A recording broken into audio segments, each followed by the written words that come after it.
18h10 à Alger, vous êtes sur Al24 News à la une de ce 24h Afrique. À quelques heures du coup d'envoi du 7e sommet GECF, tous les moyens ont été mis en place pour le succès de l'événement qui voit la participation de plusieurs hautes personnalités des gouvernements des pays producteurs de gaz. Dans quelques minutes, nous allons rejoindre notre envoyé spécial au Centre international des conférences à Alger où se déroule l'événement.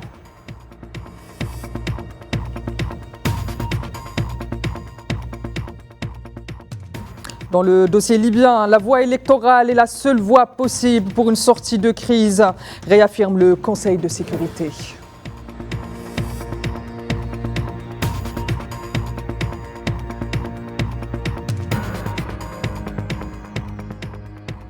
Et en République démocratique du Congo, clap de fin sur la mission d'appui des Nations Unies dans le pays, après plus de 25 ans de présence dans les provinces du Nord-Kivu et du Sud-Kivu notamment.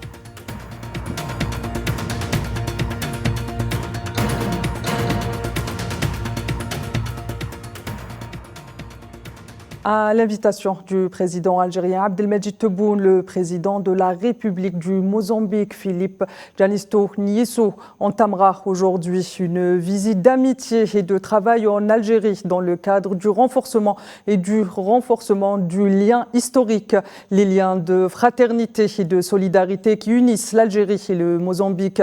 Cette visite intervient également à la veille de la participation du président du Mozambique au 7e sommet des chefs d'État et de gouvernement du Forum des pays exportateurs de gaz.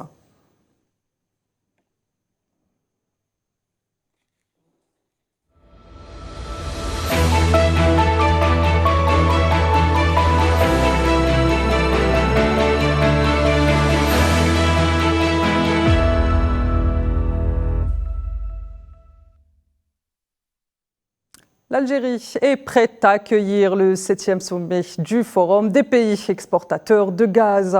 Tous les moyens ont été mis en place pour garantir le succès de la rencontre qui réunira des participants venus des 15 pays membres du Forum. Les détails avec Mohamed Wali Ben Chaban, notre envoyé spécial au Centre international des conférences à Alger. L'Algérie se trouve à l'avant-garde de la préparation de la 7e édition du Forum des pays exportateurs de gaz. Alger a déployé des efforts considérables pour garantir le succès de cette rencontre, mettant en place toutes les ressources nécessaires pour assurer une organisation de qualité.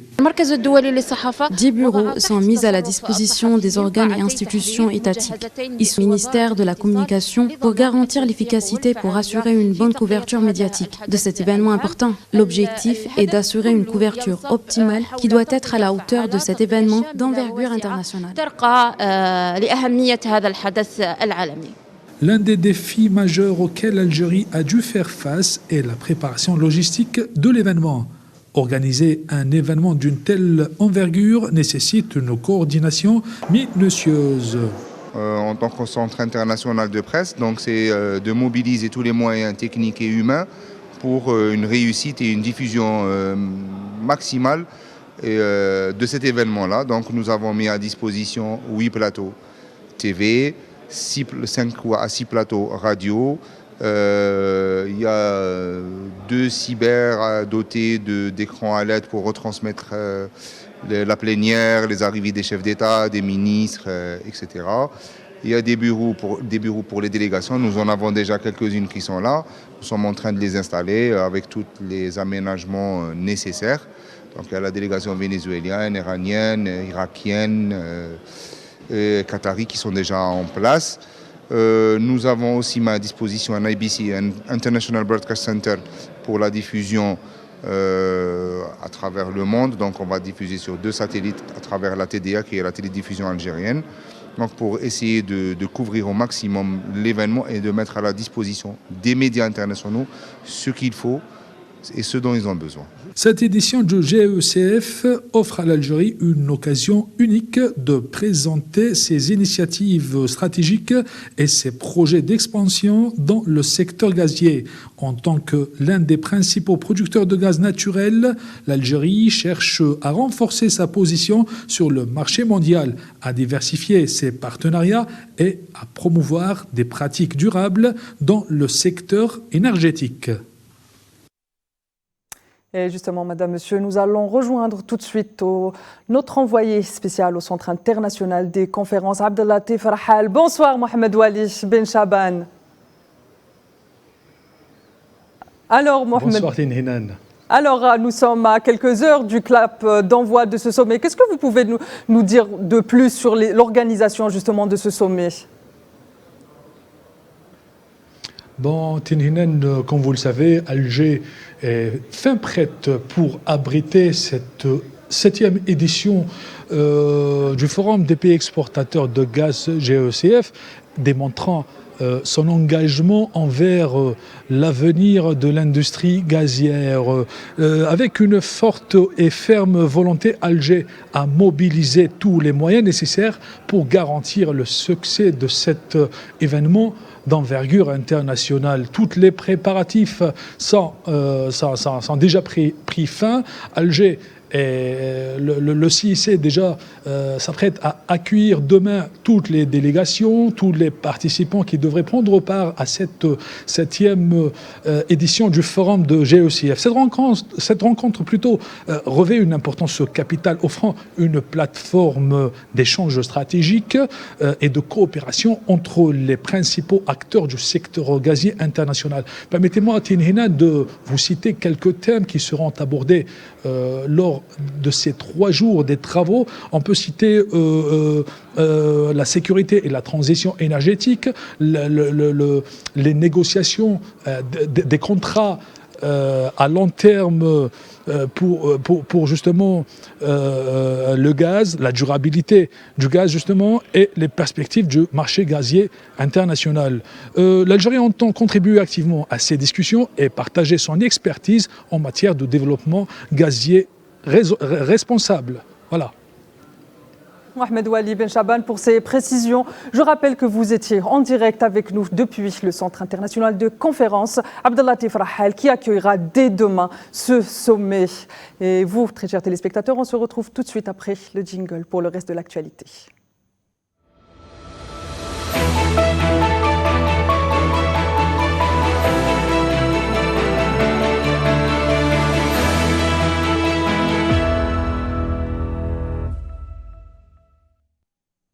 Notre énergie équivaut à une complicité dans la perpétration de ce crime. Tels ont été les mots du représentant permanent de l'Algérie auprès des Nations Unies. Ammar Benjama, s'exprimant devant le Conseil de sécurité, parle d'un temps grave à la hauteur peut-être de la situation dans la bande de Gaza où la crise humanitaire sans précédent se profile à l'horizon. Un quart de la population gazaoui est déjà frappée par la famine. Le point avec Naïla Hamouda. C'est l'enfer sur terre à Gaza. La situation humanitaire s'avilit. Un quart de la population est déjà dans une situation de famine. Les humanitaires ne parviennent pas à rejoindre le nord de l'enclave, toujours assiégé par l'entité sioniste. Une zone sans accès humanitaire et avec un système agricole dévasté. Les civils qui attendent le peu d'aide avec ferveur sont ciblés par des tirs de l'armée sioniste. L'ONU s'alarme d'une famine généralisée presque inévitable dans la bande de Gaza. Cette situation a interpellé les consciences de certains membres du Conseil de sécurité. Ammar Benjama, ambassadeur de l'Algérie à l'ONU, appelle le Conseil à agir pour assurer le respect du droit humanitaire, y compris l'interdiction d'utiliser le fait d'affamer la population civile comme méthode de guerre.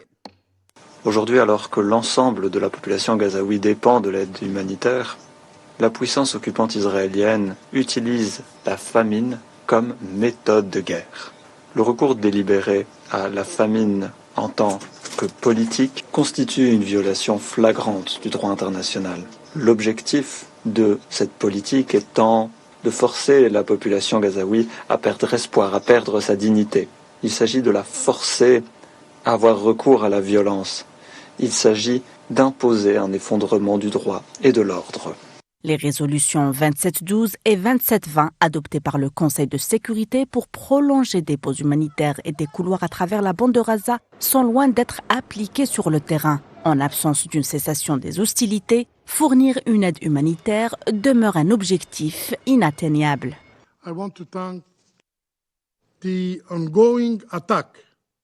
L'attaque en cours contre Gaza n'est pas une guerre contre le Hamas, c'est une punition collective pour le peuple civil palestinien.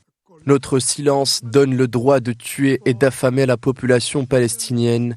Ce Conseil doit de toute urgence appeler et exiger un cessez-le-feu. Un enfant sur 6 souffrirait de malnutrition aiguë. Aussi sinistre que soit le tableau aujourd'hui, il peut encore se détériorer si les combats et le blocus se poursuivent. L'Agence des Nations Unies n'est plus en mesure d'adopter l'aide alimentaire dans le nord de l'enclave. La situation devient de plus en plus critique. Et je rappelle qu'à Gaza, la barre des 30 000 morts a été franchie selon les derniers chiffres communiqués par le ministère palestinien de la Santé. Et dans un tout autre registre, la 11e session des consultations politiques algéro-françaises se sont tenues hier mardi à Alger sous la coprésidence du secrétaire général du ministère des Affaires étrangères algérien Lounès Magramen et de son homologue française Anne-Marie Descott, a indiqué un communiqué du ministère algérien des Affaires étrangères. Avant d'ajouter que la rencontre a permis de procéder à une évaluation globale de l'état des relations au plan politique et de la coopération bilatérale dans l'ensemble des domaines, avant de passer en revue les questions internationales et régionales d'intérêt commun, notamment la situation au Sahel, au Mali, au Proche-Orient, principalement la situation en Palestine occupée et la crise humanitaire à Gaza, ainsi que la question du Sahara occidental occupé.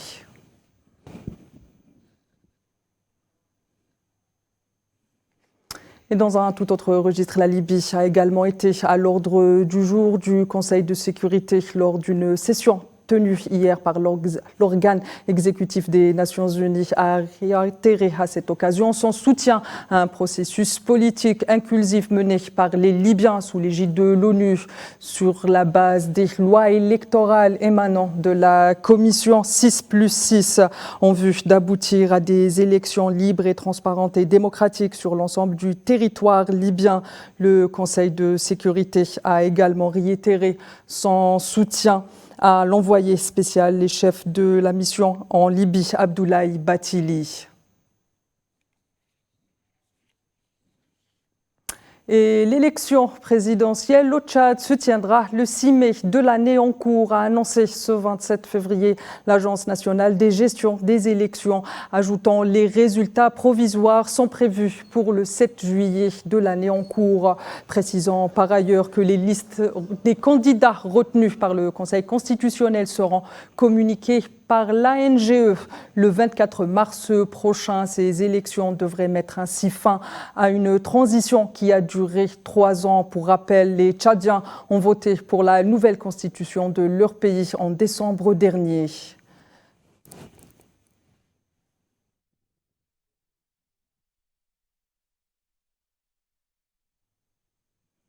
Je vous le disais en titre, la mission de l'ONU en République démocratique du Congo amorce ce mercredi son retrait du pays.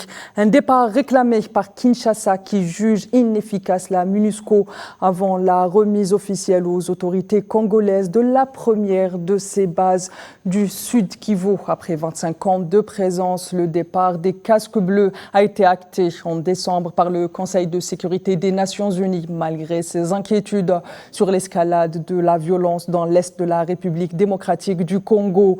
La mission compte actuellement environ 15 000 casques bleus et présente dans 3 provinces, le nord et le sud Kivu, ainsi que l'Ituri. Cela dit, l'ONU et les autorités congolaises se sont entendues pour un retrait ordonné, responsable et durable en adoptant un plan en 3 phases.